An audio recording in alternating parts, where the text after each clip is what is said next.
Happy New Year, everybody. Welcome to Superhuman Customs. I'm your host, Stephen Human. And you know what this means? We are doing a recap of my favorite figures of the year, and we'll talk about some that I didn't care for too. So that is what we're going to be doing today to bring in 2026 with a bang. And I did a lot of figures. When I started out this year, I didn't really have a lot of ideas. I had a couple that were kind of held over from 2024. And then I had, I don't know, like a month where I didn't do anything. And then I got those boxes from Dale earlier in the year. And suddenly I had dozens of figures and tons of ideas and all kinds of crazy madness that I was able to do this year. So first of all, thank you to Dale for being a fan of the show and for getting me those figures, because it's what made this entire year. I bought so few figures this year, honestly. And so it was because of that this year has been so spectacular. And I still have more figures that I don't quite know what to do with. And once I get to the end of our current run, if I still have a bunch and I don't know, I'll actually do a video where I ask you guys for ideas, because I'm kind of out of ideas, and I have probably half a dozen or 10 just over here in the corner that I'm not quite sure what to do with. So I'll ask all of you for your advice when the time comes. But for right now, we are looking back on 2025 and the best figures of the year, at least my favorites, my personal favorites. First of all, though, let's talk about a couple that I did not like, that I don't think turned out very well, and that I was frustrated with. Number one was the Apollo figure. The Apollo figure, from moment one, it caused me problems. Like the head, once I painted the head, it didn't look right. And I've since learned to do the eyes first before I do the flesh tone. I think that's gonna fix a lot of my issues when it comes to the eyes on some of these figures. But anyway, with this one, and then with the hair, and then the milliput didn't really work, and it cracked, and things just didn't turn out. Oh my gosh, that was a disaster. That one was a huge fail. It's still on the shelf right over here over my shoulder, because I want to be able to look at the successes and the failures too, and just realize, okay, that you can always improve. So that was my number one. I disliked that figure. Another figure that I didn't really care for was the Punisher figure that I did. Now this one I had problems starting with the primer that I used, because it was just a regular primer, but for whatever reason, the paint, the spray paint and everything over the top of it would not adhere. So I could scrape it off just by barely touching it. And that was hugely frustrating, because I wanted this guy to look cool. The second one is that when I put the skull on his chest, when I molded it, I kind of just left it. I did it, and I don't know if I walked away or what, but I did not do an X-Acto knife around the edges and actually make it so that it was like a smooth line. It was just kind of there. So it almost looks like the skull is just clay on there, which I didn't care for. I was kind of like, oh, that didn't turn out great. And I don't know what I was thinking when I did the original molding to not cut around the edges in order to get those edges really, really clean, but I didn't. And so that figure, you'll remember, I eventually just kind of made it a battle damaged version where I drilled holes for bullet holes, and I had gashes and all kinds of stuff just to make it so that guy didn't look so weird on the shelf. Adding the blood and stuff really helped, because then there was suddenly these funky details that was like, okay, that works. So that was another one. And then another one, this one wasn't as bad, but I'm still kind of frustrated with it, and that was the Icon figure that I did. Primarily because the cape just didn't turn out the way that I wanted to. I didn't cut it correctly. I needed it to be a little bit longer on the edges. And so when it falls, it just looks kind of weird. That was one thing that I learned this year, was about doing wired capes and how to make it so that they will fold correctly. But I figured it out after I did 3 of them. 2 of them I did on the same day. So that can be, you can say that those 2 were done on the same day, and that's where I learned it. But now I know to make the edges that come off the shoulders longer, so that when it folds down, you can do some cool stuff and it doesn't look weird. But the Icon looks a little bit weird because of that cape. So those are 3 that were just kind of like, either I really dislike them, or just they're things that I would do differently now. Like with the Icon, I would probably mold his mask. I would do milliput, because I don't like just painting masks on. So there were things like that. But this isn't about all the bad stuff. This is about the good stuff. These are the things that I either think turned out really great, or that I have an emotional connection to. So number one, this one was just from 2 weeks ago.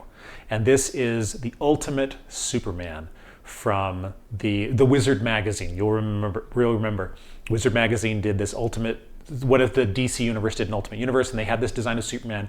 This is from almost 25 years ago. And I fell in love with that design. I thought it was awesome. And I found this David Cornsweet Superman at Ross for $12. I bought him and immediately was like, oh my gosh, I can do this version. And I fell in love with this figure once it was done.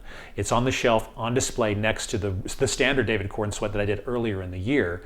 But that's one of the things that I love about this hobby, is that you can take an image, a single image. This is the only place that this costume design ever appeared, was in this issue of Wizard magazine that I happened to pick up and that stuck in my mind, and I've been able to turn it into an action figure that doesn't exist likely anywhere else on Earth.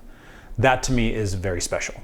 And so that's why he's one of my top 5, because I love how he turned out. To me, he looks super cool, and it has an emotional meaning for me. So that is number 1, Ultimate Superman. Number 2 is Carnage. This is another one that I didn't think that I would do. I got that lot from Dale, and it had one of the Eternals guy, like the monster dude, the deviant guy in it. And I was like, hey, I'm not gonna be able to use this for anything. Like, this is such a weird thing. And the movie was fine, but it was like, I don't know what to use him for. And I was thinking of trading him to somebody else for another figure. And then I took him out of the box and realized that I had this Venom head, and was just like, this would make the coolest Carnage ever. And from then, I was just so excited. And I worked on him at the family cabin, which was a lot of fun, a very different experience, just being out in the woods and customizing. And he turned out insanely awesome. I love looking at him. The amount of detail, like that body, there was never a better body than that to make a Carnage figure. Like, just with the stuff coming up, I mean, insane. I love how that guy turned out. So Carnage is number 2. Number 3 is Cable.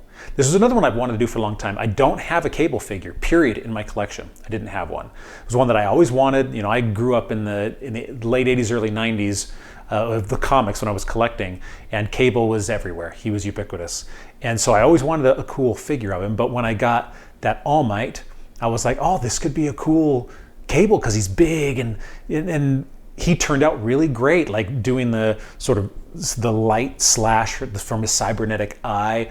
I cut out 2 of them, and one of them was like, this one's not big enough, so I put the first one on, and it looked all right. And then when I put the second one on top of that, it suddenly looked like it was catching the light in all these interesting ways. It was a complete accident, but it turned out really, really cool. And doing the cybernetic arm, and I would do some things differently with him. I'm getting to the point now where when I'm doing a figure, I want to put a little bit more time into them, but I had a hard time with him because I wasn't quite sure how to do the lines on his cybernetic arm, on his metal arm.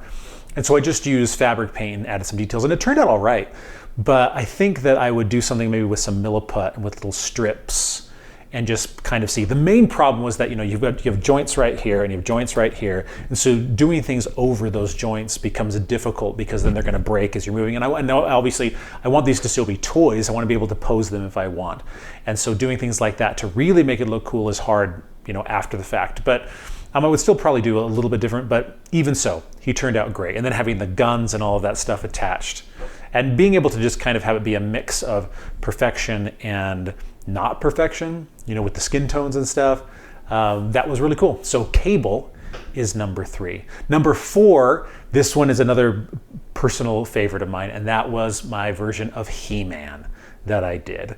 I had the idea to do Frank Frazetta inspired figures of him and Skeletor, and I was like, this would be awesome. So I took the Kotal Khan character, the figure who had all these fun details, and I used a Witcher head, and I made this He-Man as if he had been designed by Frank Frazetta, because Frank Frazetta does all kinds of cool details, and he just looked like, it was like, oh, this is what Frank Frazetta would do if he were designing He-Man.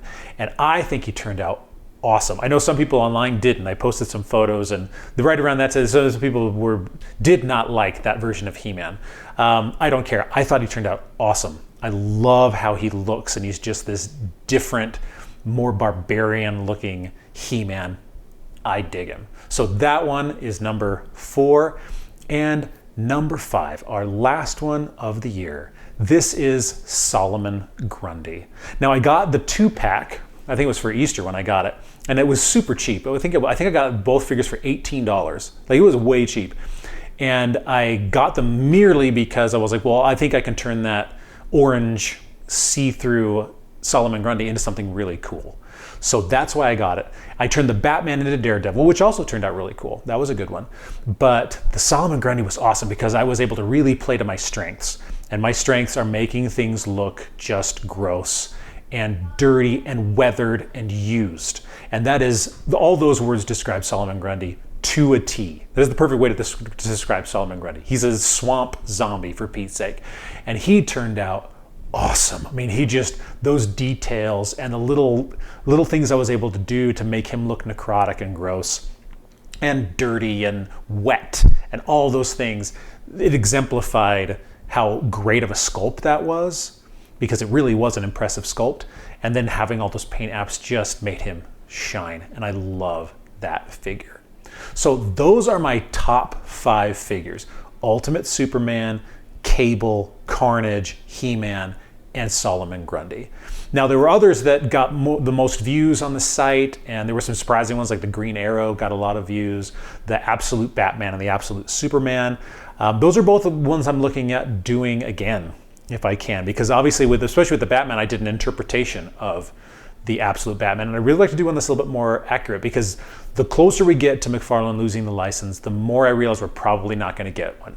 I would be surprised at this point if they announced an Absolute Batman and an Absolute Superman.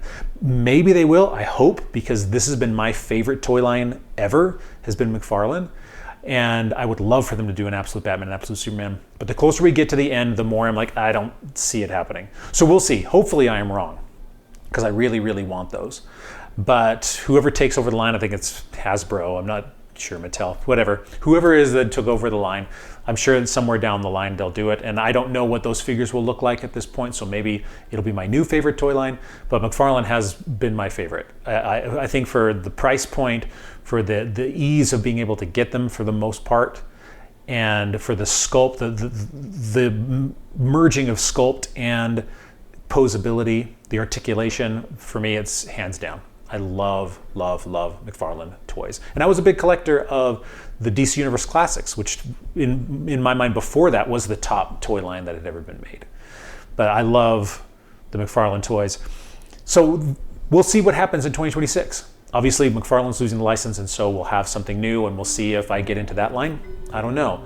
But we still have a lot of figures coming down the pipeline. I'll give you a couple of teases. We're going to be doing a Batman Who Laughs using a Grim Knight as the base, because I don't like the thin Batman Who Laughs. I think that Bruce Wayne turning into the Joker would still be big, buff Bruce Wayne. So I'm going to use that as a base to create a Batman Who Laughs. We're going to do some Green Lanterns. We've got 3 in the pipeline right now. We've got a Joe Moline, we've got a Boudica, and we have a, he originally was going to be a Sinestro, and you'll see that in the video that the whole beginning is he's going to be Sinestro, and then I turned him into an Abin Sur halfway through because I thought that looked way cooler, and it did. I was right to do so. So those are 3 we're going to do. We got some more Witcher stuff. We've got just a lot of fun figures coming down the pike your way in 2026. So thank you for watching, as always. I love this. This has become my preferred art form over the past 4 years. And it was something that I just started on a lark because I wanted a future state Superman, and I figured they would never make a toy of it. And they still have not. Not of the John Kent, but of the actual, of Clark Kent, of Kal-El Superman, of him with a beard and 1,000 years in the future. I wanted that, so I made it. And that kind of opened up a door to what we do now, to where I have tons and tons of customized action figures in my collection. And even now I look at some from other lines and I'm like, oh, I'm gonna do something real quick. I'm gonna add a little bit of shadow in here. I'm gonna add some details in silver. I can't stop, and I love it. I hope that you feel the same way, that when you pick up a new character, you're looking at what you're gonna do with that figure and how you're gonna improve it and how you're gonna make it your own. That's what I do now. Absolutely love it. Thank you for watching. Have a wonderful new year, a wonderful 2026, and I will see you next year.